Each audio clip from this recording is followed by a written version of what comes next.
To my YouTube channel last minute तैयारी।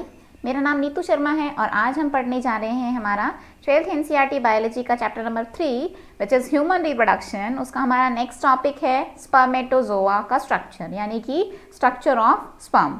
तो आइए हम स्टार्ट करते हैं स्ट्रक्चर ऑफ स्पर्म। देखिए, अभी हमने पढ़ा स्पर्मेटोजेनेसिस, और स्पर्मेटोजेनेसिस में लास्ट में हमारा गैमीट फॉर्मेशन हो गया था और रिलीज हो गया था with the help of a process spermiation. ठीक है, नाउ अब हम स्पर्म का स्ट्रक्चर देखते हैं।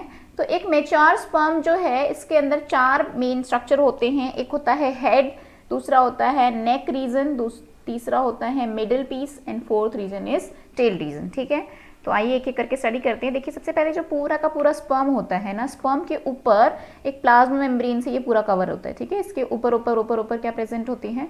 Plasma membrane. तो यहाँ पे दिखाई हुई इन्होंने प्लाज्मा मेम्ब्रेन। तो whole sperm is enclose in a plasma membrane. उसके बाद ये जो हेड रीजन है, ये है पूरा हेड रीजन। ये हेड रीजन, इसमें 2 चीज़ें मेन होती हैं। एक होता है न्यूक्लियस। न्यूक्लियस के अंदर क्या प्रेजेंट होता है? डेंस डीएनए प्रेजेंट होता है एनक्लोज्ड। और दूसरा यहाँ पर प्रेजेंट होता है एक्रोजोम। ठीक है, ट्रायंगुलर सा पोर्शन होता है which is a cap like structure, जिसको हम कहते हैं एक्रोजोम।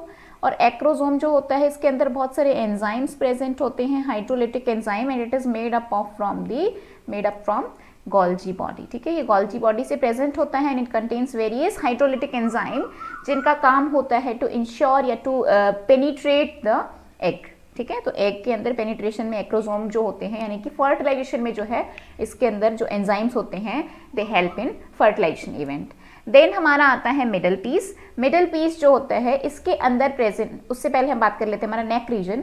ये है जो नेक रीजन प्रेजेंट होता है, थोड़ा सा ही होता है ये नेक रीजन, और यहाँ पर हमारे ना 2 सेंट्रियोल्स प्रेजेंट होते हैं। ठीक है, 2 सेंट्रियोल प्रेजेंट होते हैं। 2 सेंट्रियोल एक दूसरे के परपेंडिकुलर प्रेजेंट होते हैं, जिसमें से एक सेंट्रियोल का काम होता है to form the axial filament. यहाँ पर प्रेजेंट होता है एक्सियल फिलामेंट, और ऐसे पूरा ये यहाँ तक प्रेजेंट होता है एक फिलामेंट काइंड ऑफ स्ट्रक्चर। और दूसरा इसका काम होता है, जो जाइगोट बनेगा उसका जो फर्स्ट क्लीवेज होता है, उसमें सेंट्रियोल का काम होता है। ठीक है, ये लिखा नहीं है हमारी एनसीईआरटी में, थोड़ा सा एडिशनल है कि नेक रीजन है, वहाँ पर 2 सेंट्रियोल होते हैं, जिसमें से एक सेंट्रियोल जो होता है उसका काम होता है, जो आगे वाला होता है एंटीरियर जो होता है, उसका काम होता है क्लीवेज ऑफ जाइगोट, और जो पोस्टीरियर होता है उसका काम होता है to form the axial filament. ठीक है, अब हम बात करते हैं हमारे मिडिल पीस की। मिडिल पीस के अंदर क्या प्रेजेंट होते हैं? माइटोकॉन्ड्रिया प्रेजेंट होते हैं, एक दूसरे में इंटेंगल्ड होकर एक नेटवर्क जैसा स्ट्रक्चर बनाते हैं।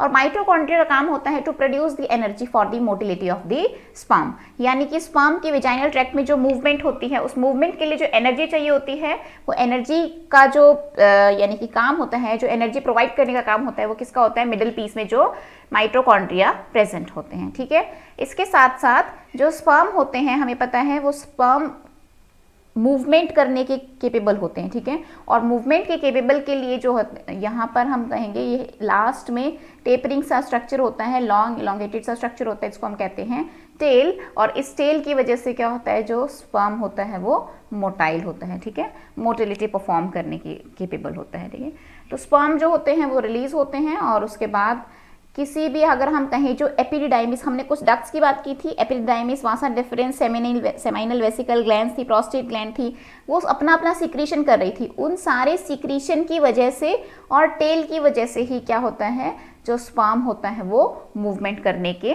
केपेबल होता है। तो ये इसका मेन स्ट्रक्चर हो गया। अगर हम बोर्ड के पॉइंट ऑफ व्यू से बोले ना, तो ये डायग्राम इज बहुत इंपॉर्टेंट है। ये 3 मार्क्स में ये डायग्राम आता है बहुत बार, कि जो स्पर्मेटोजोआ है उसका स्ट्रक्चर क्या है। तो हमें ये डायग्राम बनाना चाहिए, और छोटे छोटे क्वेश्चन जो है ये पता होने चाहिए related to each and every part. ठीक है, तो ये छोटा सा टॉपिक था, होप आपको ये पसंद आया होगा।